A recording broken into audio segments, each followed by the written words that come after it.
Good evening, ladies and gents. This is Jordan. Hope you all are having an amazing day. Thanks for coming to Politics in Life. Today, we're reacting to a quick 10 minutes clip of Scott Ritter, and he's been going viral lately, talking about how we are very close to nuclear war with Russia.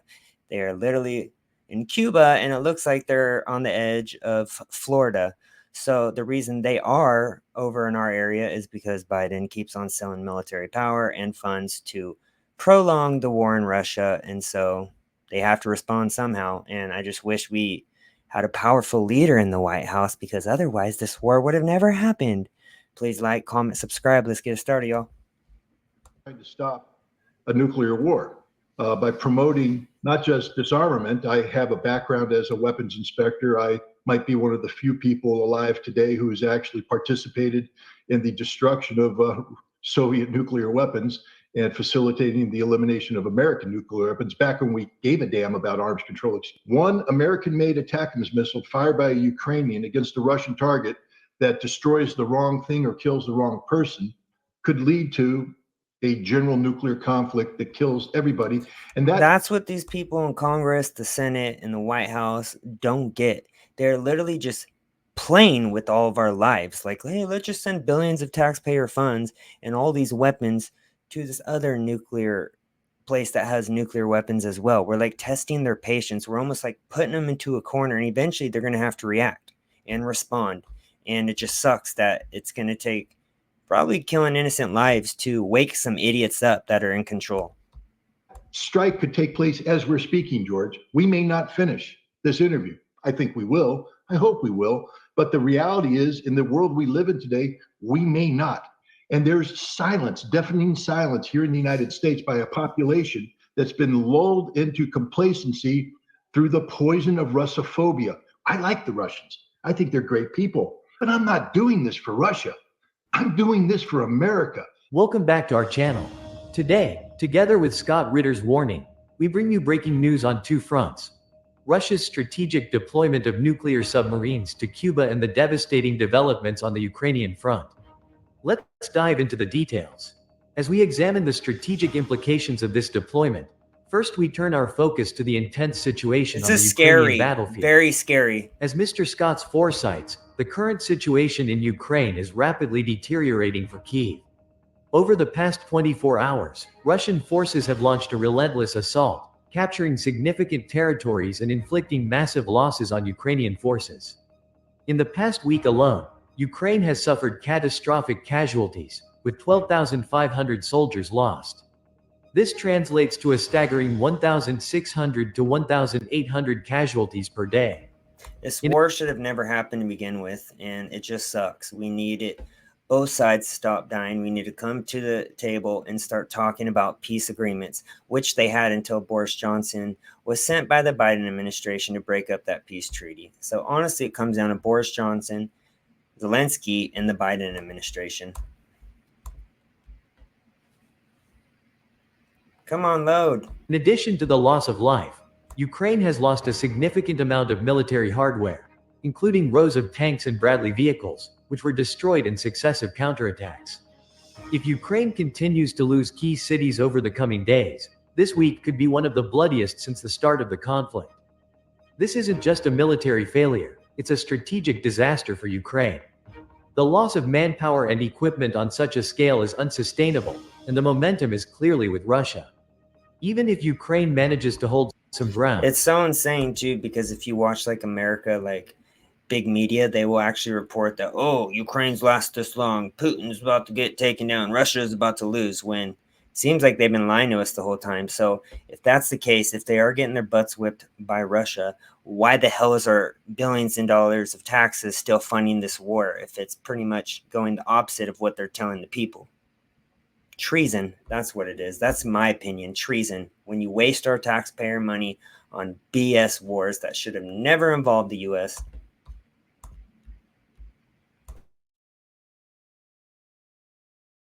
The cost has been exorbitantly high.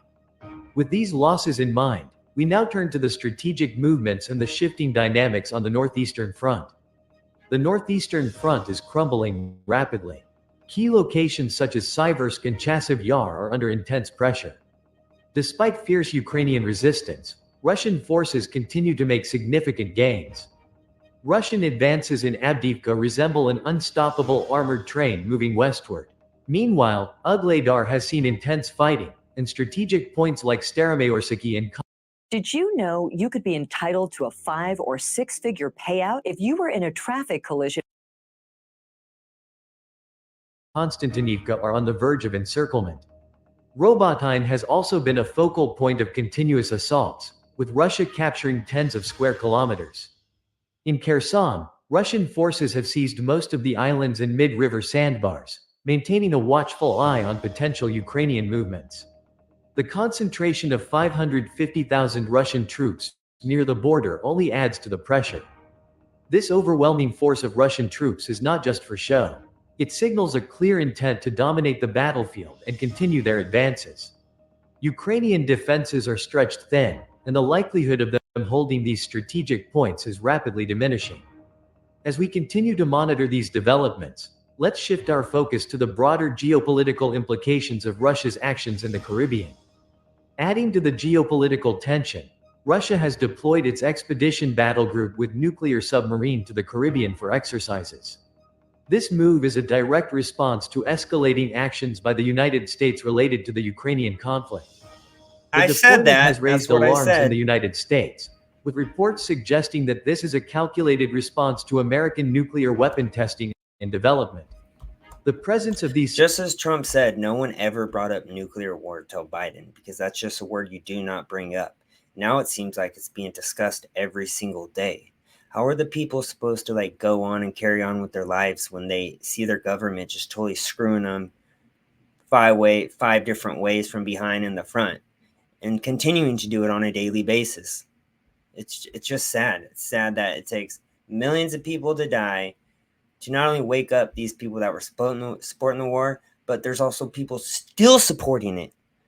Ugh. And I see videos of people in Ukraine, young kids that maybe look like they're 16, 13 to 16, sorry about that are getting just pulled off the streets when they're with their family, it looks like. That could be propaganda, I don't know, but it looks crazy. Very crazy.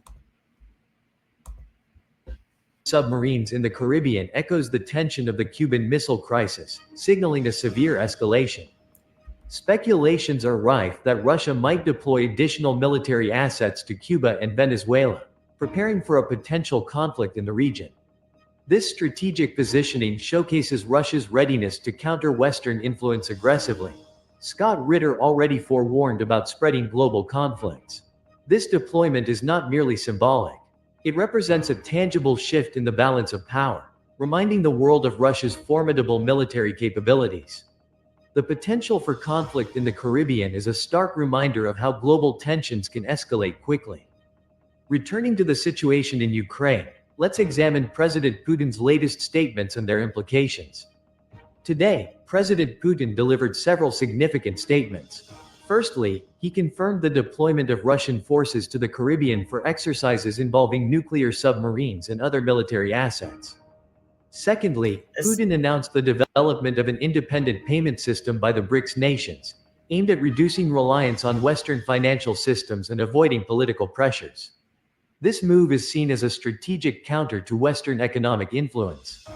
In a bold declaration, the Russian Foreign Ministry stated that any attack on Belarus would be considered an attack on Russia, warranting immediate retaliation. This unequivocal stance underscores Russia's commitment to its allies and its readiness to defend its interests. Putin also highlighted Russia's military successes, claiming the liberation of 47 villages this year. He emphasized the strategic importance of these victories while acknowledging the potential human cost of rapid military operations. Putin reassured the public that there are no plans for further mobilization, citing the recruitment of 160,000 new volunteer soldiers. This number, he asserts, is sufficient to sustain Russia's military efforts against Ukraine. This strong stance by Putin is a clear message to the West. Russia is prepared for a prolonged conflict, and it has the resources and manpower to sustain its operations. The message is clear. Any escalation will be met with equal or greater force. Anyone that is watching this, please tell me if we have the same type of force. I've been told that we've sent so much of our ammo, guns, and weapons to Ukraine without the American people's approval. And so, would we be able to like survive with the war with Russia when it comes to nuclear, or we would all just die, right? So, in the end, what is the point of all this? I just don't get it. As we digest these significant announcements, let's explore the potential ramifications of these developments on global stability. The deployment of Russian nuclear submarines to the Caribbean has undoubtedly heightened global tensions. This action not only signals Russia's willingness to project power far beyond its borders but also serves as a stark warning to the United States and its allies. The strategic alignment of Russia with nations like Cuba and Venezuela could lead to a new era of geopolitical rivalry reminiscent of the Cold War. Meanwhile, the escalating conflict in Ukraine, with its heavy toll on both sides, continues to destabilize the region. China's role in this evolving scenario cannot be overlooked. As a key member of the BRICS, China's support for Russia's actions could further complicate international relations and potentially lead to a reconfiguration of global alliances. President Putin's For instance, I'm going to talk about that. For instance, we are literally leading Russia straight into China's hand, who is our number one enemy, who also released the COVID virus. So, why would it be if Russia's this huge enemy and China's our other enemy? Why the hell would anyone with a brain push them together? Those two alliances together right now, especially with China pretty much owning everyone, including the Bidens, really think that's a great idea? China already owns all of our politicians, or most of the politicians. So you're going to push them into Russia, then China's going to be controlling all of it. It's such a terrible idea. That's just what I think. statements and the strategic movements of Russian forces underscore a broader plan to challenge Western dominance on multiple fronts. The development of an independent BRICS payment system, the deployment of nuclear submarines, and the sustained military pressure on Ukraine are all part of this comprehensive strategy. As the conflict in Ukraine intensifies and the geopolitical chess game continues, the world watches with bated breath. The moves and counter-moves in this complex scenario will shape the future of international relations and global stability. As we continue to monitor these critical developments, let's turn to the latest updates and what we can expect in the coming weeks. Returning to the Ukrainian front, it's essential to delve into the specifics of the recent battles and their Stan outcomes. Zelensky. In Donetsk, Ukraine has faced brutal losses, with 750 soldiers reported killed in a single day. This highlights the ferocity of the Russian offensive. See, that's what irritates me the most about this whole situation. And I'm not from there, I'm American. But the fact that there was a peace treaty on the table, and Biden got Boris Johnson to cancel that, you could have saved, millions of lives. And now they're just bringing kids and old people, retired military. And I've heard that there's a possibility that we might be bringing back the draft for younger people because Biden's screw-ups and because we're close to nuclear war. This is a just effed up position for all countries. Even if you don't want to get involved, you're going to be involved. And the sheer scale of the conflict. The strategic town of Avdiivka has seen steady Russian advances, likened to an unstoppable armored train. Each step forward by Russian forces tightens the noose around Ukrainian positions, making any counteroffensive increasingly difficult. Ugledar, another hotbed of conflict, has witnessed continuous battles. The recent inclusion of Staromayorsky and the looming threat to Konstantinivka showcase Russia's strategic depth and its ability to apply pressure on multiple fronts simultaneously. In Robotyne, Russian forces have captured tens of square kilometers, dealing a significant blow to Ukrainian defenses. This relentless advance highlights Russia's superior strategic planning and execution. Kherson remains a critical point of contention, with Russian forces securing islands and mid-river sandbars. This strategic positioning allows Russia to control key waterways and prepare for further advances. These coordinated attacks and territorial gains underscore a broader strategic objective: to encircle and isolate Ukrainian forces, making it increasingly difficult for Kyiv to sustain its military operations. As we wrap up this detailed analysis, let's consider the broader implications for global security and future geopolitical shifts. In summary, the current dynamics along the Ukraine-Russia border highlight a complex and evolving conflict. Mr. Scott already pointed out, while Ukraine's efforts to reclaim territory show determination, Russia's strategic positioning and defensive prowess present formidable challenges. The losses and setbacks experienced by Ukrainian forces underscore the difficult path ahead. As we continue to monitor these critical developments, the situation remains fluid and unpredictable. The strategic moves and counter moves by both sides will shape the outcome of this ongoing conflict. Stay tuned for more updates as we bring you the latest news from the front lines. Thank you. We are just pushing Russia into China's hands. That is all this is going to happen. And then we're going to have two enemies that are going to be teaming up that we're going to have to worry about. As I said before, China already owns our politicians.